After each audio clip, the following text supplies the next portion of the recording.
white women are coming out on TikTok saying that they always been jealous of black women. I did not know about this. Now, I know we living in a time where you probably cannot even go to the park without some Karen following you, not minding their own business. But I did not know that there was an underlying jealousy that white women had towards black women. Check this out, y'all. White women have always been this jealous of black women. Let's talk about it. I really don't think Scamanda is like really about Wes being this like irrefutably, intensely desirable man, so much as it is about jealousy, female jealousy, racialized jealousy. It's this idea that black women are only acceptable when they're like fitting into a box, when they are agreeable, when they do what you say, when they're non-threatening. But as soon as they subvert like power or beauty standards or the racial hierarchy, white women want to best them as soon as possible. And that, folks, the idea that black women should be humbled as soon as they like reach beyond the stars, that's as American as apple pie. How about some examples? During enslavement, white slave owners would have these massive plantations with their white family there on. Meanwhile, they were sexually assaulting black enslaved women all of the time. And how did white women react to this? Did they offer compassion? Did they offer help? No.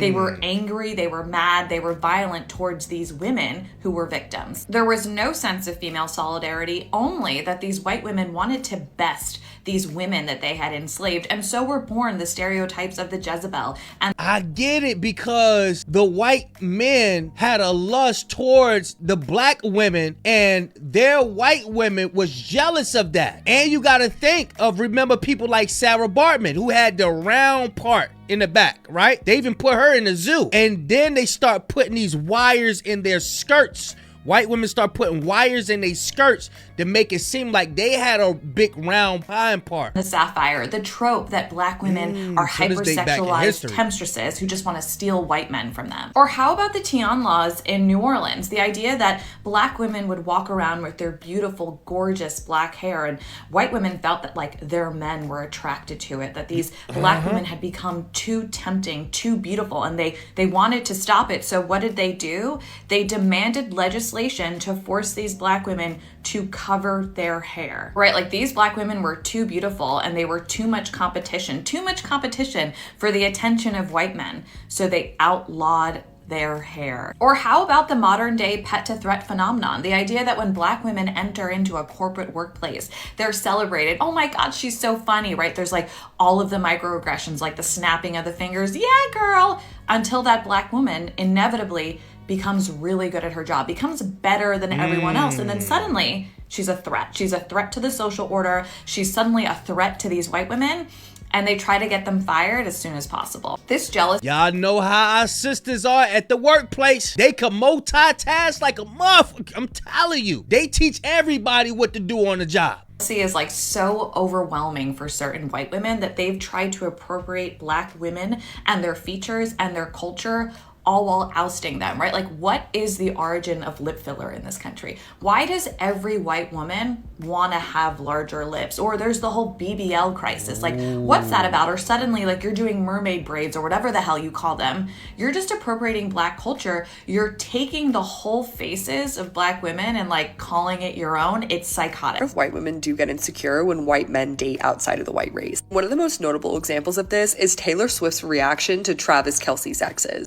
A lot of black creators were talking about this online a couple months ago, but when she has lines like, I'm not a bad bitch, I'm not a savage, things like that, and directly referencing how she feels insecure that Travis Kelce dated gorgeous black women before her, this is absolutely a thing. And I think it's rooted in like insecurity and jealousy that they feel like they can't compete, not their white boyfriend has a type that isn't white women, but that he's marrying her simply to have white kids, because there's a lot of pressure from white families to pass on the white gene. Obviously, this is not something I care about at all, but I know a lot of white women do care if they find out that their boyfriend has either dated men, they freak the fuck out, or has dated women who aren't white. Because I think the assumption at the end of the day is that white people mostly date white people, even though we're in 2026, like, date who you want. But yeah, in response to this, there's absolutely a thing, and there are a lot of examples of white women being very jealous and insecure. See, people typically only think that it's one way. Usually, you would hear that, a lot of white men are jealous because white women are dating black men. although that may be true, but you never hear about white women getting jealous because of white men dating black women. So I think we should all, as white women, just admit we're jealous of black women's hair. Did y'all know that there's something going on in the workplace whereas though that white women try to bully black women at the workplace? Check this out, y'all. Let's talk about white women bullying black women at work. I made a video about a month ago on bullying in women-dominated spaces, and I made a hypothesis at the end that I think is specifically about white women bullying black women. And workplaces in the U.S. are designed for white male norms. That's a statement from a research article, not just my opinion.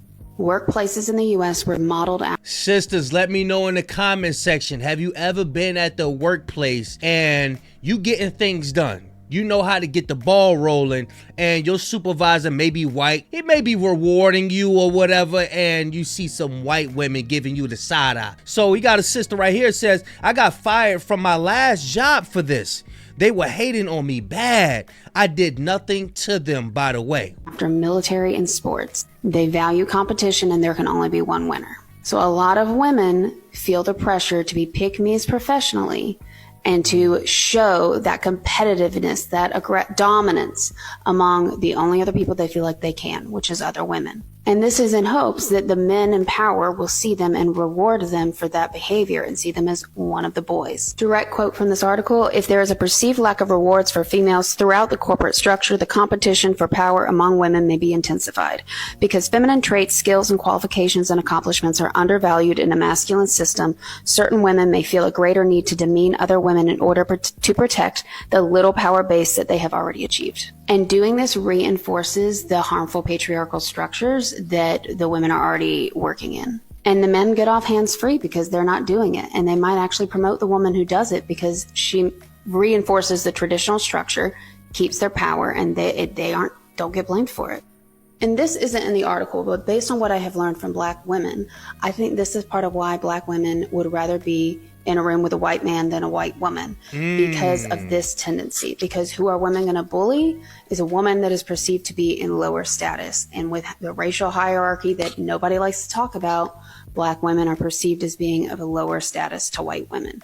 Not saying I agree with it, just hypothesizing that I could see more bullying happening from white women to black women because of this. They didn't want the sisters to be confident. So what they did is they tried to humble them. Y'all remember that was a law back then for the slave men not to look the master in his eyes. But y'all check this out right here. Did you know white women once got so jealous of black women's beauty that they made it illegal? In 1786, Spanish colonial governor Esteban Rodriguez Miró passed a law in Louisiana targeting black and mixed-race women. They had to cover their hair with plain cloth head wraps called tignons. White women complained that black women's elaborate hairstyles made them too attractive and confident. These weren't enslaved women.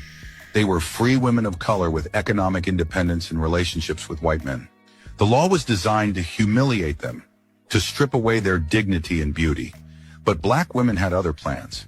They turned those mandated head wraps into stunning fashion statements. Creative. Colorful fabrics, jewels, feathers, intricate designs. They made themselves even more beautiful and prominent than before. The tignon became a badge of pride and defiance. These laws spread across the South, evolving into broader restrictions on black women's appearance. Because white supremacy has always understood one truth: black women's beauty and confidence threatens white power. So they tried to police it. And that's always been the thing about us. We always been creative. When the world gives us lemons, we make lemonade. Did y'all know they used to braid their hair and have little maps in their hair that's in braids? Bro, I'm telling you, our history goes so deep with the creativeness. I understand why other people be so jealous of our women. I have a theory about why black women and white women are having such a hard time getting along, and it starts with a story. When I first started teaching, I was in a teacher training program with 3 other women. 2 of them were black and 1 of them was Indian, and we started teaching at the same school, the same grade, at the same time. One of these women, a black woman, completely excelled. She did so much better than I did at literally everything. Classroom management, her test scores were high. She was excellent at literally everything. And something about her excellence didn't sit right with me. I just didn't feel good about it, and I couldn't figure out why I didn't feel good about it. It was internalized racism, but I didn't know that yet. So I had to sit with this idea of her being better than me and trying to figure out why it didn't feel good and feel comfortable for me. And of course, at the time, I didn't know that I needed to do the work of anti-racism, so I didn't think it was possibly because I could have internalized racism. I had to do a lot of study and thought about myself and what could possibly be making me feel this way about this woman. And here's what I discovered. Most of the media that I had consumed up to that point in my life had white people as the central characters. Ooh. And the shows and other media that I consumed that had white women at the central characters often had black women as the side characters. These black women's role in these movies was to assist the white women, support the white women, advise the white women, but never to rise above the white women. Even shows that were about black women, like The Help, had white women as the central character and the black women as supporting characters. So I internalized the idea that black women were there to support me and to advise me, but not to rise above or become better than me. And that's why when this black teacher was way better and more talented than me, I felt some kind of way about it. Now, I'd imagine lots and lots more white women have also internalized the same idea, and that's why they feel okay stealing black women's content and not giving them any credit, because the black women are just there to advise them anyway. But most black women are natural leaders. Society has forced them to become leaders. And so we need to step aside and let them lead.